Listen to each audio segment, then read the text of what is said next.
भाग 9 आग से जूझना। मैंने पहले के एक अध्याय में अपने पहले कुछ निराशा और असफलता के अनुभवों का उल्लेख किया है और उनसे मिली सीखों का भी। अब मैंने समझा है कि जब निराशा की भावनाएं शांत हो जाती हैं और व्यक्ति दृष्टिकोण प्राप्त करता है तो ये अनुभव हमारे सोचने के तरीकों को बदल सकते हैं। मेरा मानना है कि वे हमारी आत्मा पर भी गहरा प्रभाव डालते हैं और हमें अस्तित्वगत प्रश्नों से आमने सामने ला खड़ा करते हैं।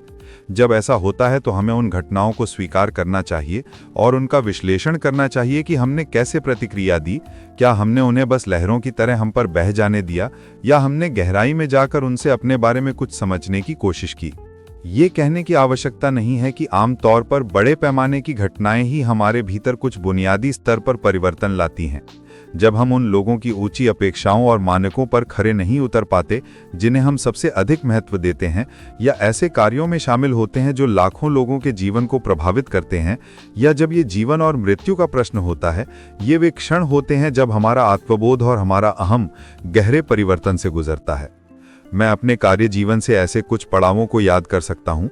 जब मैं SLV-3 उपग्रह प्रक्षेपण यान और अग्नि, भारत की पहली स्वदेशी मिसाइल की परियोजना टीमों का नेतृत्व कर रहा था, तो सरकार और देश के लोगों की अपेक्षाएं मुझसे और मेरी टीमों से आसमान छू रही थीं। मीडिया जो आज की तरह तो नहीं था, लेकिन तब भी गहन जांच पड़ताल करता था। SLV-3 पहली उड़ान में विफल रहा और अग्नि परियोजना जो कई उतार चढ़ाव से गुजरी, उसे भी प्रक्षेपण से पहले की कई कठिनाइयों का सामना करना पड़ा। ये ऐसे कार्य थे जिनमें मेरी टीम और मैं अपार दबाव में थे और दांव बहुत ऊंचे थे। इन्हें पहली बार में पूरी तरह से न कर पाने ने हमारे द्वारा विभिन्न बाधाओं के बावजूद हासिल की गई कई अन्य सफलताओं को नकार दिया। असफलता के कारणों पर आत्ममंथन और विश्लेषण के वे दिन मेरी स्मृति में गहराई से अंकित रहेंगे। लेकिन जो और भी गहरा प्रभाव छोड़ता है वो ये कि जब वे लोग जिन्हें हम जानते और जिनके साथ काम करते हैं या जिन पर हम अपने विचारों और डिजाइनों को लागू करने के लिए निर्भर होते हैं, असाधारण समर्पण दिखाते हैं और इस प्रक्रिया में कष्ट भी सहते हैं। मैंने अपने कार्य जीवन में ये भी देखा है और हर बार जो मैंने देखा उससे मैं शब्दों से परे प्रभावित हुआ हूँ। 1960 और 70 के दशक में मैं थुम्बा भूमध्य रेखीय रॉकेट प्रक्षेपण केंद्र TERLS में काम कर रहा था। डॉक्टर विक्रम साराभाई के मार्गदर्शन में हम अपने खुद के रॉकेट, SLV और उपग्रह बना रहे थे। हम देश भर की प्रयोगशालाओं के साथ ध्वनिक रॉकेटों के लिए पेलोड तैयार करने में भी काम कर रहे थे। भारत की लगभग सभी भौतिक प्रयोगशालाएं ध्वनिक रॉकेट कार्यक्रम में शामिल थीं। प्रत्येक के अपने मिशन और पेलोड थे। इन पेलोड को रॉकेट संरचना के साथ एकीकृत करना आवश्यक था। मेरे एक सहयोगी पेलोड प्रिपरेशन प्रयोगशाला में काम कर रहे थे जो प्रक्षेपण से पहले की समय सारणी पर था और खतरनाक सोडियम और थर्माइट मिश्रण भर रहे थे और दूर से दबाव डाल रहे थे। थुम्बा में ज्यादातर दिनों की तरह जो पूर्वी तट पर है, उस दिन भी गर्म और आर्द्र था। सुधाकर और मैं लंबे समय से काम कर रहे थे। गर्मी तीव्र थी, लेकिन हम इसकी परवाह नहीं कर रहे थे। 6 ऐसे मिश्रण भरने के बाद हमने पेलोड कक्ष की नीक विजिट करने और स्वयं देखने का निर्णय किया कि मिश्रण ठीक से भरा गया है या नहीं। शायद क्योंकि हम अपने काम में इतने गहराई से डूबे हुए थे, हम विज्ञान का एक बुनियादी तथ्य भूल गए। शुद्ध सोडियम जब पानी के संपर्क में आता है तो खतरनाक हो सकता है। जैसे ही सुधाकर और मैं मिश्रण की जांच करने झुके, सुधाकर के माथे से पसीने की एक बूंद उसमें गिर पड़ी। इससे पहले कि हम प्रतिक्रिया दे पाते, हमें एक शक्तिशाली विस्फोट ने पीछे फेंक दिया। इसने कमरे को हिला दिया और हम दोनों गिर पड़े। कुछ सेकंडों के लिए शक ने मुझे लकवाग्रस्त कर दिया। कुछ ही क्षणों में विस्फोट से आग लग गई। हमारी भयभीत आंखों के सामने प्रयोगशाला प्रचंड रूप से जलने लगी। ये सोडियम से लगी आग थी, इसलिए पानी का उपयोग मददगार नहीं होता, बल्कि ये विनाश को और बढ़ा देता। प्रयोगशाला अब किसी दावानल से कम नहीं थी। बाद में जब मैंने घटनाओं को दोबारा जिया तो ये सब कुछ धीमी गति में घटित होता प्रतीत होता। दुर्घटना, विस्फोट और फिर आग। वास्तव में ये सब कुछ ही सेकंडों के भीतर हुआ था। जैसे ही मैं खड़ा हुआ, सुधाकर ने अद्भुत सूझबूझ दिखाई। उसने अपने नंगे हाथों से पेलोड कक्ष की कांच की खिड़की तोड़ दी। फिर उसने बिना एक क्षण की हिचकिचाहट के मेरी ओर मुड़कर मुझे बाहर धक्का दे दिया और स्वयं भी कूद पड़ा। ये क्रियाएं कुछ ही मिनटों में हुई होंगी। फिर भी यदि विस्फोट की तीव्रता और आग की भयानक गर्मी को ध्यान में रखा जाए तो जितने समय में सुधाकर ने हमारे बचाव का उपाय सोचा और मुझे बचाया, उतने समय में वो स्वयं बुरी तरह घायल हो गया। न केवल वो गंभीर रूप से झुलस गया, बल्कि उसके हाथ भी बिना किसी सुरक्षा के कांच का शीशा तोड़ने से लहूलुहान हो गए। जैसे ही हम उस कमरे से लड़खड़ाते हुए बाहर निकले जो अब लपटों में घिर चुका था, मैंने सुधाकर को थाम लिया और उसे मुझे बचाने के लिए धन्यवाद दिया। तीव्र पीड़ा में होने के बावजूद वो मुस्कुराया और उसने मेरे शब्दों को स्वीकार किया। उसने अस्पताल में अपने घावों से उभरने में कई हफ्ते बिताए। जहां तक मेरा सवाल है, न केवल मैं अपने जीवन की सबसे भयानक दुर्घटना में था, बल्कि मैं पहली बार एक जीवित व्यक्ति की भावनाओं का अनुभव कर रहा था। ये जानना कि किसी ने स्वेच्छा से और स्वाभाविक रूप से आपकी जान बचाने के लिए अपनी जान जोखिम में डाल दी, एक अविश्वसनीय रूप से विनम्र अनुभव है। वे लोग जो घातक खतरे से बच गए हैं और जिन्हें बचाया गया है, वे राहत से लेकर अपराध बोध से लेकर कृतज्ञता तक की भावनाओं से गुजरते हैं। मेरे मामले में ये एक अतिरिक्त जिम्मेदारी की भावना के साथ भी आया। यदि सुधाकर ने सोचा कि मेरी जान बचाना उसकी अपनी सुरक्षा की परवाह किए बिना योग्य है, तो मुझे पहले से अधिक ये देखना था कि हम जो काम कर रहे थे वो एक मौके के लिए भी ना रुके। सुधाकर की साहसिक कहानी मेरे लिए प्रेरणा का स्थायी स्रोत रही है।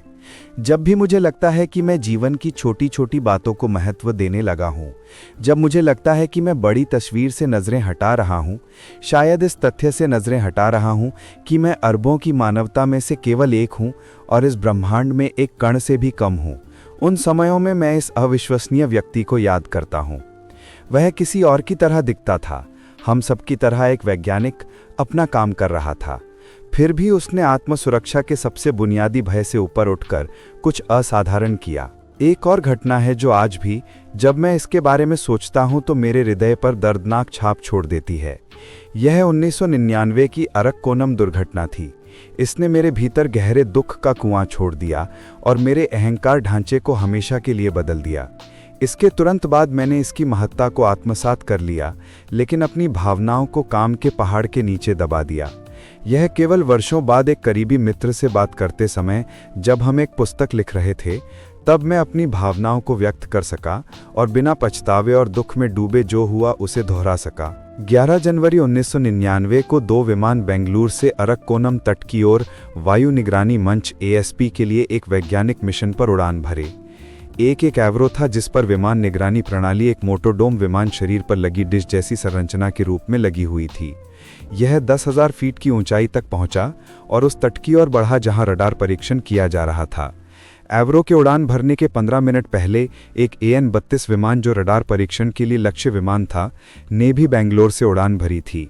परीक्षण लगभग 1.5 घंटे तक चला और हर कोई रडार प्रणाली के प्रदर्शन से खुश था।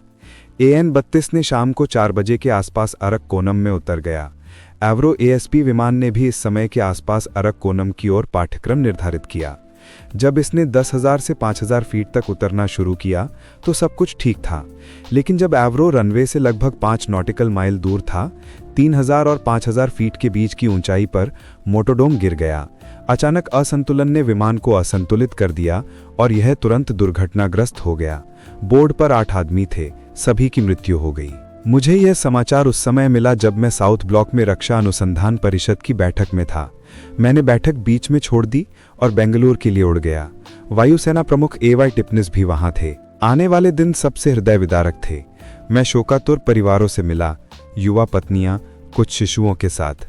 मैं उन्हें क्या सांत्वना दे सकता था कि उनके प्रिय पति और बेटे रक्षा तैयारियों के कारण मरे?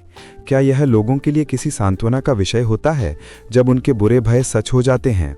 मैं निरुत्तर और स्तब्ध रह गया जब एक युवा माँ ने अपने बच्चे की ओर इशारा करके कहा, इस नन्ही जान की देखभाल कौन करेगा? एक और की माँ ने मुझसे कुछ ऐसा पूछा जो आज भी मुझे सताता है, आपने हमारे साथ ऐसा क्यों किया? दुर्घटना इतनी भयानक थी कि हम 8 पुरुषों के किसी भी अवशेष का पता नहीं लगा सके। हम जो कर सके वह केवल परिवारों की सांत्वना के लिए कुछ ताबूत तैयार करना था। हमने उन्हें वायुसेना हॉल में रखा और किसी तरह मैंने एक भाषण दिया। उन 8 पुरुषों को विदाई देते हुए जो उस दोपहर अपना काम करने निकले थे, लेकिन घर कभी नहीं लौटे। उस रात मैं अपने कमरे में लौट आया, दुख, चिंता और अपराध बोध से थका और टूटा हुआ। मैंने अपनी डायरी में लिखा, दीपक अलग अलग हैं, लेकिन प्रकाश एक ही है। सांसारिक सुख तुम दुनिया को लौट आए, मेरी आत्मा के अंतरतम में तुम बने रहे। इस घटना के वर्षों बीत जाने के बाद मैं साउथ ब्लॉक के अपने ऑफिस से राष्ट्रपति भवन चला गया, लेकिन वहां भी विधवाओं की चीखें, तबाह माता पिता का दुख और शिशुओं का विलाप मेरे साथ रहा। यह तथ्य कि वे पुरुषों को आखिरी बार भी नहीं देख सके और प्रतीकात्मक ताबूत से ही काम चलाना पड़ा, जब मैं इसके बारे में सोचता था तो मेरा हृदय टूट जाता था। जब वैज्ञानिक और रक्षा प्रौद्योगिकियों की भव्य योजनाएं बनाई जाती हैं, तो क्या सत्ता में बैठे लोग उन बलिदानों के बारे में सोचते हैं जो प्रयोगशालाओं और मैदानों में लोग करते हैं? केवल राजनीतिक बातें राष्ट्र का निर्माण नहीं करती जब तक कि यह बलिदान, परिश्रम और सद्गुण की शक्ति से समर्थित न हो। वही सच्चा राष्ट्र निर्माण है। जब हम दूसरों पर शक्ति की स्थिति प्राप्त कर लेते हैं तो हमें लगता है कि हमने सफलता की पराकाष्ठा हासिल कर ली है, लेकिन यह वही समय है जब हमें पीछे मुड़कर देखना चाहिए और उन असंख्य लोगों के प्रति जागरूक होना चाहिए जिनकी कड़ी मेहनत और बलिदानों पर हमने अपने महल बनाए हैं। जब मैं इस घटना के बारे में अपने मित्र अरुण तिवारी से बात कर रहा था तो उन्होंने मुझसे पूछा, संदेश क्या है? मेरा उत्तर था, मोमबत्ती होने का दिखावा मत करो, पतंगा बनो, सेवा में छिपी शक्ति को जानो। हम बाहरी राजनीति के रूपों में फंस गए हैं और उन्हें राष्ट्र निर्माण समझने लगे हैं। यह बलिदान, परिश्रम और शौर्य है जिन्हें शायद ही देखा जाता है, जो वास्तव में एक राष्ट्र का निर्माण करते हैं। अब जब मैं इन घटनाओं को याद करता हूँ, न केवल इनके तत्कालिक प्रभाव को बल्कि बाद में घटित होने वाली घटनाओं को, अस्पताल में सुधाकर को, सरकार से उनके शहीद पुरुषों के लिए मुआवजा पाने के लिए परिवारों द्वारा झेली गई लंबी प्रक्रिया को, तो मुझे एक गहरी अकेलेपन की भावना भी महसूस होती है। दुख में आप वास्तव में अकेले होते हैं, तभी आपका सच्चा स्व आपके सामने प्रकट होता है। और मैंने खुद को एक बड़ी चेतना तक पहुंचते हुए पाया, इस अजागरूकता के साथ कि जीवन और अस्तित्व की प्रकृति के बारे में ये प्रश्न संकल्पों को जन्म दे रहे थे और ज्ञान की नई गहराइयों को जन्म दे रहे थे। हम में से प्रत्येक को अपने जीवन में मृत्यु और दिल टूटने का सामना करना पड़ता है, लेकिन इस ग्रह पर अपने 8 दशकों के जीवन में मैंने कुछ सीखा है तो वह है कि ये क्षण हमारे सच्चे मित्र हैं।